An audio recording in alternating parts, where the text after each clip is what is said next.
You have extraordinary gifts that are from your sensitivity and they're from your kindness and they are from your heart. And many times you might have been told that your sensitivity is too much or not enough or something to fix or something to change. But the people around you actually benefit from your sensitivity, and it is an incredible gift. It gives you the gift of your attention, the gift of your healing, the gift of your time, the gift of your presence, the gift of your talent, the gift of your listening, the gift of your help and support. You are always a listening ear. You are always listening and not judging. You are always a shoulder to cry on. You also always uplift people in moments of excitement and celebration, and you are always championing people. You are always the person that they know they can come to for the wisdom, the advice, the support, the help, the solutions. And all of this can get very overburdening. It can get exhausting. It can get tiring. It can lead to burnout because you have all of these gifts, but so many people then expect you to share them with them constantly, forever, all the time, 24/7. And very often it means that you put yourself in line last to receive your own gifts rather than first. And then by being in line last for them, it usually means that you don't get any of them. And so all of that care and all of that consideration and all of that grace and all of that kindness and generosity goes to you last, which is what actually leads to the burnout and the exhaustion. The thing is that the people around you, they don't really know how your gifts work because you have been through deep inner healing. You've been through difficult inner conversations with yourself, listening to yourself, getting to know yourself. If you are someone who possesses all of these gifts, as we all do, but if you are someone who knows how to share them with others, knows how to use them to benefit the world, and knows how to offer up that healing and that kindness and that generosity to others, then you are someone who has been through deep journeys within yourself to get to know yourself. And not everyone does that. It is hard work. You've gone through things that would make the toughest warriors cry within you. And so they don't know, the people around you who have not gone through that journey, but do understand that you have these gifts to offer them and do benefit from those gifts. They don't understand how it works. You make it look easy, and so they think it's easy. They don't understand what it takes to transmute their pain into laughter, the darkness into sunshine. They don't know what it takes to shine a light into dark places as you do for them. They don't know what it takes to take a problem and find solutions for someone else and to give all that energy and all of that attention and love to others all the time. And so they become a little bit reliant on your gifts that you offer them.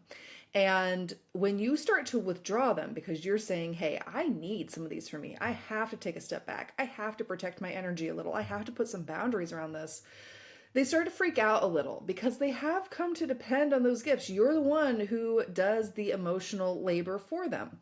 You're the one who does the healing. You're the one with all the answers. And, they should take some responsibility or most of the responsibility for that themselves. But you seem to do it so easily. You seem to do it without even thinking, without even trying. And yes, you do that naturally. Yes, you do offer that naturally. And if you're anything like me, you enjoy giving those gifts to people. The gift of your support and help and wisdom and attention and care and concern and love. But you it's very easy to forget to give those to yourself and end up burning your candle wax all the way down. And then you are exhausted and kind of a little shell of who you can be, your full power, your full potential, etc. So they freak out when you say that you're going to take a step back. You need some of that for yourself. You need to give a little less now or remove yourself for a bit, whatever the case might be, because you need some of your own love, your own care, your own energy, your own light back for you. And it's because they don't know how it works, and it's because you make it look easy, and it's because they've become a little too dependent on it. So here's what I say, and I am recording this around the holidays, but It's an evergreen message. It's whenever you see this. It applies to any day of the year, any minute of the day. I say that we go ahead and hoard our gifts for ourselves this time, for now. That we go ahead and take the ones that are the shiniest, they have the biggest bows on them, they have the like most satisfying box rattle, and we give those to ourselves first. And we give ourselves those gifts of grace, of compassion, of concern, of care, of love, just as we would give them to the people around us who we do love, or to the people around us we do give them to. We give them to ourselves first. Every time we think about giving them to someone else, we instead give them to ourselves. Until our energy is completely restored and even expanded, until our cup is completely full and even overflowing. And then and only then, so we're removing our energy to the extent that is feasible. I know, if it's your family, it doesn't mean don't give them any energy or love or care, but you're taking most of it back for yourself. We're taking most of it back for ourselves right now. And then when you have had your fill, when you have given yourself your gifts and you have given all of that to yourself first, instead of you being at the end of the line, which I see you usually means that you're last, then and only then you can choose to give the overflow of your gifts to those around you as you choose to, who you choose to, when you choose to, and as much as you choose to. Because when you pour into yourself first, there will be overflow. I know you might not be feeling like there's any overflow right now. And that's because none of it goes to you. And so it creates even bitterness, even resentfulness. It's trying to give from that empty cup.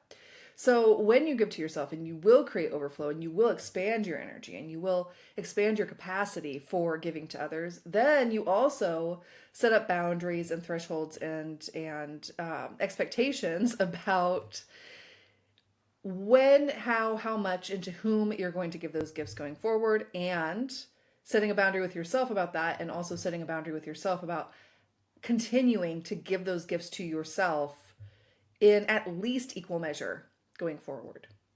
Because your gifts, they really are the seat of your power. That sensitivity of yours that knows what other people need and knows how to deliver it to them, and has the love and kindness and general well intentions for the world and for them of giving those gifts to them. That really is the place where your personal power shines brightly.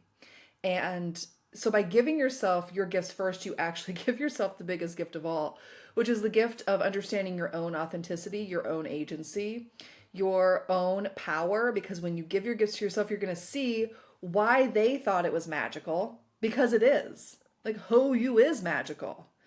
But when you never give any of that magic to yourself, it can be very hard to see that. So, and very hard to remember it. So when you give yourself the gift of all of your gifts, all of your sensitivity, all of your love first, you end up discovering at a deeper level your true self, the truth of you, the truth of your power, the truth of your magic, the truth of your impact, the truth of the meaning that you have for other people in their lives, and the ability to carry that forward for yourself after you return to give your gifts as you see fit to others. My name is Bailey Lewis. I am the one who is hosting this channel, Ooey Gooey Creatures. I also have a written Substack called the Empaths Travelogue, and every week I share a story or a topical deep dive or a tool, and the stories and tools are from my own life, things that I wish I had known. The topics are too. Things that I wish I had known. Traveling a journey from overgiving, people pleasing, being conditioned into all the types of things that deep feelers, sensitives, empaths, intuitives, kind-hearted people are often conditioned into. And trusting myself, trusting my sensitivity as a strength, trusting what my deep inner voice tells me about my reality and the world around me, and reclaiming my power. And so in the Empaths Travelogue, you can find the link in the description for this video. Those are my own stories and my own tools that I put together when I didn't have any tools or resources and was figuring it out on my own to share with you, to help you light the way on your own journey as a deep feeler. Also, please subscribe to this channel, posting topical dives that are aligned with the topical dives in the Empaths Travelogue, so you can sign up to read and you can sign up to watch, whatever your preferred methods of engaging are. Thanks for being here. I see you. and I appreciate you.